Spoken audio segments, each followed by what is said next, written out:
I just don't see why it's so hard for so many of us to not see the good points of maintaining the things we buy, especially the more expensive stuff. I saw this kit when I bought my Rowenta steam iron, but thought I wouldn't need it. Then, of course, the first day that I had it, I needed it. I'm not afraid to pay a bit more for things that I think are going to last longer. Then, the first day that I had my new steam iron, I ran over something that transferred itself to the sole plate. And as you might suspect, that meant that the iron started dragging. As soon as I turned the iron over to look at the sole plate, I remembered that cleaning kit. You know, the one that I told myself I wouldn't need? Well, now I need it.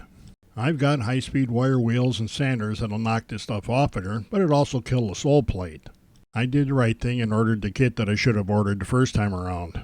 After making sure that there's no water in the iron, I turned it on to the cotton setting and let it heat up, as the instructions say to. I know, I'm a guy and I'm reading instructions. On an iron no less, but get over it. This is the scrubbing cloth that comes along with the kit, and I'm supposed to put about 2 inches of the compound on that. With the iron up at temperature, I moved it around in a circular motion as the instructions said. Of course, the instructions said that if you really screwed the iron up, you're probably going to have to do this more than once. So that's me, and I knew I'd be doing this more than once.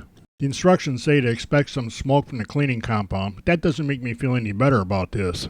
In the end, it didn't hurt nothing though. Altogether, I wound up using about 9 inches of the cleaning compound before I got all of that stuff off of the sole plate. But there's plenty of the compound left in the tube, so I'll be able to clean iron several times before I need a new kit. Once all the contamination is gone, we use the other rag to wipe the sole plate clean of all the compound. Like the instructions said, that this cloth gets most of the compound out, but there's some remaining in the holes a little bit, and we'll have to get that out with some steam. I even stopped and looked close to make sure that we had all the contamination out, and the sole plate's looking pretty good, even though I do have some of the cleaning compound left in it. I found this old rug that's nice and soft, and used that to put the iron on it and hit the steam blast button. Kind of like doing that anyway, so I kept doing it for a while until I got bored. I'm pretty sure all the cleaning compound was gone after the first blast or two.